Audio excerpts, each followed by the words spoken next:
बिस्मिल्लाहिर्रहमानिर्रहीम। अस्सलाम वालेकुम नाज़रीन, आप यूट्यूब चैनल देख रहे हैं। मैं इमरान खान हूँ। एक मरतबा फिर वज़ीर आला खैबर पख्तूनख्वा पहुंचे अडयाला जेल के बाहर, लेकिन उन्हें मिलने नहीं दिया गया। वहां पे जो पुलिस है उन्होंने घेर लिया और उन्हें रोक लिया, और एक SHO ने एक सूबे के वज़ीर आला को एक मरतबा फिर पाकिस्तान की सबसे बड़ी और मकबूल पॉलिटिकल पार्टी के जेल में नाहक कैद लीडर से मिलने से रोक दिया। सादी बात यह है, और हकीकी खबर भी यही है कि एक आदमी जिसे जेल में रखा गया सिर्फ इसलिए कि पाकिस्तान की मिलिट्री एस्टेब्लिशमेंट के साथ उसका क्लैश है।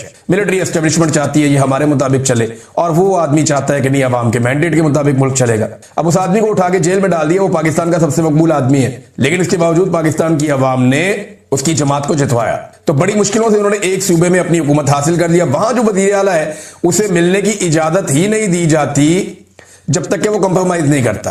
यानी एस्टेब्लिशमेंट ने जिद पकड़ी हुई है, तुम हमसे आकर मिलो, हमारे दरवाजे पर हाजिरी दो, फिर हम तुम्हारी मुलाकात करवाते हैं इमरान खान से। सुहेल अफरीदी कहता है जी ऐसे नहीं होगा, मैं इमरान खान साहब से मिलूंगा, जिससे वो मुझे कहेंगे उससे मिल लूंगा, क्योंकि मैंडेट उनका है, फैसला उन्होंने करना है। तो और किसी चीज की नहीं, सुहेल अफरीदी वफादारी की कीमत अदा कर रहा है। और खैबर पख्तूनख्वा के जो हमारे गयूर पश्तून है, उन्होंने हमेशा जो कीमत अदा की है ज्यादातर वो वफादारी की ही की है, और एस्टेब्लिशमेंट ने उनकी वफादारी का नाजायज फायदा हमेशा उठाया है। अब उनके स्टेटमेंट जो आज के हैं वो बड़े सख्त है।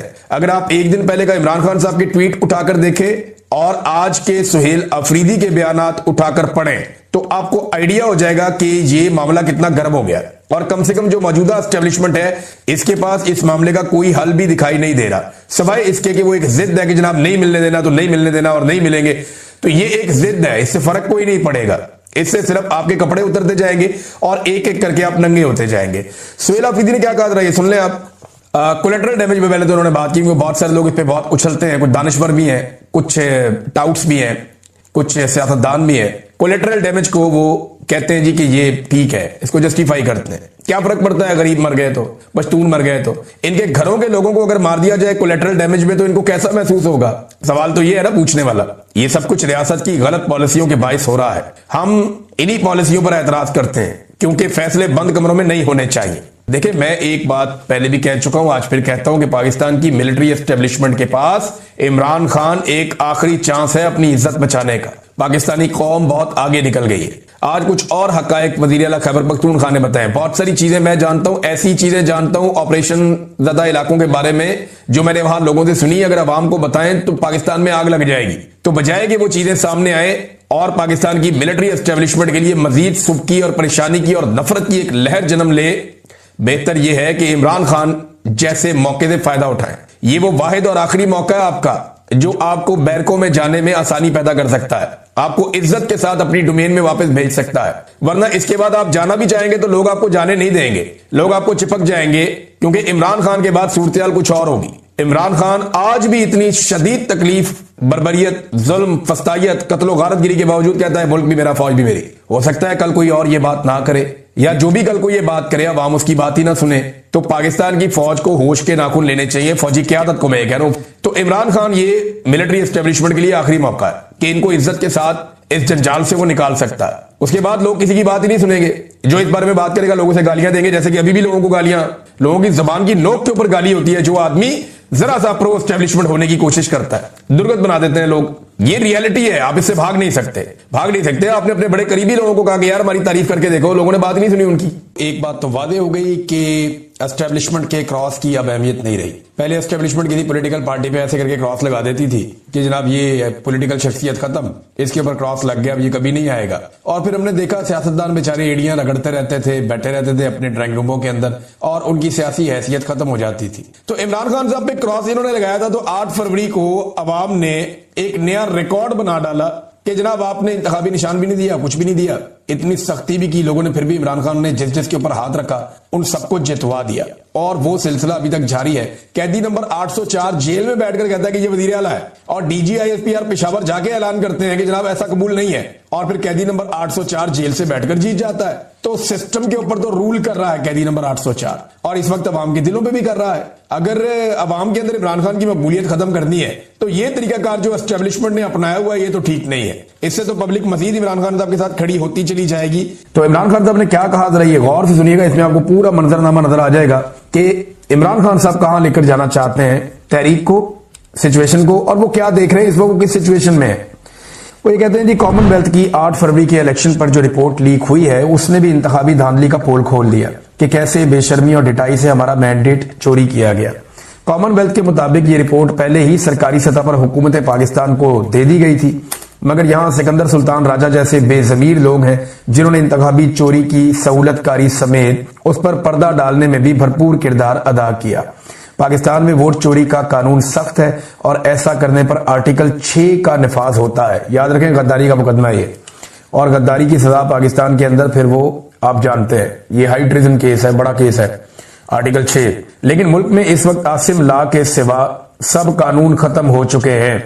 धांधली पर कायम हुकूमत को कानूनी तौर पर कबूल करने का वक्त अब खत्म हो चुका है, इसीलिए सेनेट और पार्लिमानी कमेटियों से इस्तीफे दे दिए गए हैं। अपने अरकान पार्लियामेंट को पैगाम देना चाहता हूं कि मुल्क में नाफिज आसिम लॉ से बिल्कुल ना घबराएं, ना ही जेल से घबराएं। एक फर्द वाहिद अपने इक्तदार की हवस को पूरा करने की खातिर आपको दबाना चाहता है। आप जितना इनसे डरेंगे ये उतना ही आपको दबाएंगे। आप हक पर हैं और हक और सच इंसान को बहादुर बनाता है और हक की ही फतह होती है। ये जी पहला हिस्सा था और इसमें आसिम मुनीर साहब को उन्होंने डायरेक्टली इमरान खान साहब ने रगड़ा दिया कि जनाब ये आपको डराते हैं, ये फर्द वाहिद है, ये अपने इक्तदार की हवस पूरी करना चाहता है, इस तरह इमरान खान साहब ने कहा, और ये आप सबको दबाना चाहता है। आप जितना डरेंगे ये उतना आपको दबाएगा और आप हक पर हैं। हक और सच इंसान को बहादुर बनाता है और हक की ही फतह होती है। अच्छा, यहां इमरान खान साहब ने एक बड़ा टेक्निकल नुक्ता उठाया। पाकिस्तान में तो दहशतगर्दी होती है ना, तो ये सारे लोग या जो भी टाउट है एस्टेब्लिशमेंट के या मौजूदा रजीम के जो सहूलतकार है या जो बेनिफिशियरी है वो सारे, या मिलिट्री एस्टेब्लिशमेंट के लोग, ये कुछ चंद लोग ही हैं, सारी फौज तो ऐसे नहीं सोचती, ये चंद लोग हैं, वो ये प्रोपेगेंडा करते हैं, बयानियां बनाते हैं कि देखो ना इमरान खान बात करता है अफगानिस्तान के हक में, देखो ना इमरान खान बात करता है बातचीत की, ये देखो ये कत्लेआम हो रहा है। इमरान खान साहब ने इसका तोड़ दिया कि ये कत्लेआम हो ही इसलिए रहा है कि आप बातचीत नहीं करें। आज अलीमा खानम के बयान से, और अलीमा खानम ने ये लास्ट टाइम बयान दिया इमरान खान साहब के हवाले से और बड़ा जज्बाती बयान है उनका, लेकिन इमरान खान साहब का केस चल रहा है अदालत में। उस केस के हवाले से इमरान खान साहब की अपनी बहन से मुलाकात हुई अडियाला जेल के अंदर, और फिर इमरान खान साहब की बहनों ने और इमरान खान ने मिलकर यह फैसला किया कि आइंदा इमरान खान साहब का जो पैगाम है वो अलीमा खानम की बजाय दूसरी बहनें सुना दिया करें। ये खबर पहले भी बाहर आई थी, मेरे इमरान खान साहब की फैमिली ने इसके ऊपर रिएक्ट किया था। अब फाइनली जब इन्होंने जाके जेल के अंदर डिस्कशन की तो ये तय पा गया। इसकी वजह क्या है? इमरान खान साहब बड़ी तकलीफ में थे। उन्होंने कहा जी 2 साल से ज्यादा हो गया मुझे, मैं जेल के अंदर हूं, मैं जो बात कहना चाहता हूं मेरी पार्टी के अंदर कोई वो जुर्रत ही पैदा नहीं करता, मैं जो पैगाम देता हूं या बयानियां जो देता हूं उसका बोझ कोई उठा ही नहीं सकता, मैं जो बात बाहर पहुंचाना चाहता हूं जब वो कोई और नहीं कहता तो फिर मैंने अपनी बहनों के जरिए से आहिस्ता आहिस्ता इस बयानिए को बाहर पहुंचाया, और जो बात मैं कहना चाहता था अपने पैगाम के अंदर वो काफी अरसे से आहिस्ता आहिस्ता वो पैगाम दिया जो बाकी कोई इसका बोझ नहीं उठा सका। ये इमरान खान के अल्फाज हैं। उन्होंने कहा कि जब कोई बोझ नहीं उठा सका तो मैंने ये पैगाम अपनी बहन को दिया कि वो बाहर जाकर मीडिया को दे, और इसी वजह से मेरी बहन के खिलाफ मुहिम चलाई जा रही है। इमरान खान ने यह भी कहा कि ये पार्टी 30 साल से है, आज तक मेरी बहनों की कोई दिलचस्पी पार्टी के अंदर नहीं थी और ना किसी ओहदे लेने और ना किसी फैसले में शरीक होने की उन्होंने कभी कोशिश की, तो इस किस्म की बात नहीं होनी चाहिए थी जो मेरी बहनों के बारे में की गई। यानी बहुत सारे लोग अब करते हैं ना, देखें शेर अफजल मरवत ने, गंडापुर ने और कुछ और लोग हैं, ये एक्चुअली गंडापुर की सारी पार्टी के करीबी लोग हैं। पहले गंडापुर शेर अफजल मरवत से बहुत नफरत करते थे, लेकिन अभी अगर आप देखें तो शेर अफजल मरवत और गंडापुर के बीच में से हवा भी नहीं गुजर सकती, बड़ी करीबी ताल्लुकात हैं, अल्लाह ताला ये दोस्ती सलामत रखे। अब उसमें जो है वो मरवत साहब हों या दीगर लोग हों या गंडापुर के नजदीक जो लोग भी हैं वो सारे इस वक्त अलीमा खानम के ऊपर कीचड़ उछालते हैं, तो इस पर इमरान खान साहब को तकलीफ हुई। उनकी बहनों ने कहा कि इमरान खान ही चेयरमैन है और पीटीआई इमरान खान की जमात है। यानी बहनें तो यही कहेंगे ना कि उसने इतनी मेहनत की, सारी जिंदगी हमारे भाई ने लगाई है, वो यहां तक लेकर आए एक पॉलिटिकल पार्टी को, अब उसको अलग तो नहीं कर सकते। अब ये बात क्यों करते हैं कि इमरान खान के बाद कौन होगा? हमारा असल फोकस इमरान खान की रिहाई है जो नाजायज कैद में है। हम सारा दिन लगाकर और मेहनत करके इसलिए नहीं आते, अपनी जान को भी खतरे में डालते हैं, बार बार गिरफ्तार करने की भी चीजें होती है कि इमरान खान सारी जिंदगी जेल में रहे या 10 साल तक जेल में रहे। ये बातें हमारे कानों में डाली जाती है कि अगले 10 साल इमरान खान कैद से बाहर नहीं निकलेंगे। इमरान खान चेयरमैन हैं और चेयरमैन रहेंगे, और इंशाल्लाह ये भूल जाए हमारे मुखालिफिन कि इमरान खान अगले 10 साल कैद में रहेंगे, क्योंकि वो नाजायज कैद है, केसेस उनके खत्म हो गए हैं, लेकिन जब वो बंद है और आइसोलेशन में है। अच्छा, एक और बात उन्होंने बताई कि इमरान खान ने बताया कि मैं आसिम लॉ के सामने नहीं झुकूंगा। फिर उनकी फैमिली ने कहा जी हम भी नहीं झुकेंगे। फिर अलीमा खानम ने बताया कि मेरे ऊपर भी वारंट्स हैं और लेकिन हम इससे परेशान नहीं है, अगर वो गिरफ्तार कर भी लें तो हमें कोई परवाह नहीं है क्योंकि हम पहले भी गिरफ्तार हो चुके हैं। इमरान खान ने कहा कि यह भी जाकर कह देना कि हम पूरी जिद्दोजहद करेंगे और जो भी हो जाए हम इमरान खान की रिहाई के लिए खड़े रहेंगे। वो हमारा इकलौता भाई है। ये कैसे हो सकता है कि हम उसकी जल्द रिहाई ना चाहें? हमें भी दुख होता है, लेकिन हमने कहा कि ये सब कुछ डिस्ट्रैक्शन है, यानी ये तवज्जो हटाने की कोशिश की जा रही है। लिहाजा तवज्जो हटाने की कोशिश से बचने के लिए अलीमा खानम ने कहा कि जी हमने अब फैसला किया है कि मेरी बाकी बहनें वो बाहर आके मीडिया से बातचीत किया करेंगी। फिर इमरान खान ने यह भी बताया कि अब उन्हें मुकम्मल कैद तन्हाई में डाल दिया जाएगा। ये इमरान खान साहब को पैगाम दे दिया गया है। देखिए, जो कुल मिला के बात सामने आ रही है वो ये है कि इमरान खान साहब के खिलाफ ये तोशाखाना 2 के अंदर अब फैसला सुनाया जाएगा। हालांकि कल के दिन में तोशाखाना 2 की बरीयत के हवाले से इमरान खान साहब का इस्लामाबाद हाई कोर्ट में केस लगा हुआ, लेकिन वो नहीं होना, उन्हें इंसाफ नहीं मिलना मुश्किल है। अब उसमें फर्दर ये होगा, कोई ना कोई तरीका करके डिले कर दिया जाएगा और फिर एक लंबी डेट दे दी जाएगी और अगली डेट से पहले इमरान खान साहब को सजा सुना दी जाएगी। ये जब इमरान खान साहब को, और कई महीनों से केस पेंडिंग पड़ा हुआ है, जब इमरान खान साहब को सजा सुना दी जाएगी तो बाद में अलकादर यूनिवर्सिटी वाले केस में उनकी जमानत हो जाएगी। फिर इमरान खान साहब एक और मुकदमे में अंदर हो जाएंगे। और अब यह बताया जा रहा है कि इमरान खान साहब को यहां से जेल से मुंतकिल करके किसी और जगह पे ले जाया जाएगा और मुकम्मल तौर पे आइसोलेशन में या कैद तन्हाई में इमरान खान को डाल दिया जाएगा, क्योंकि पाकिस्तान के आर्मी चीफ बहुत गुस्से में, वो पसंद नहीं करते इमरान खान साहब को। ये बात तो सब जानते हैं कि आर्मी चीफ आसिम मुनीर का बस नहीं चल रहा कि वो किस तरीके से इमरान खान से बदला लें।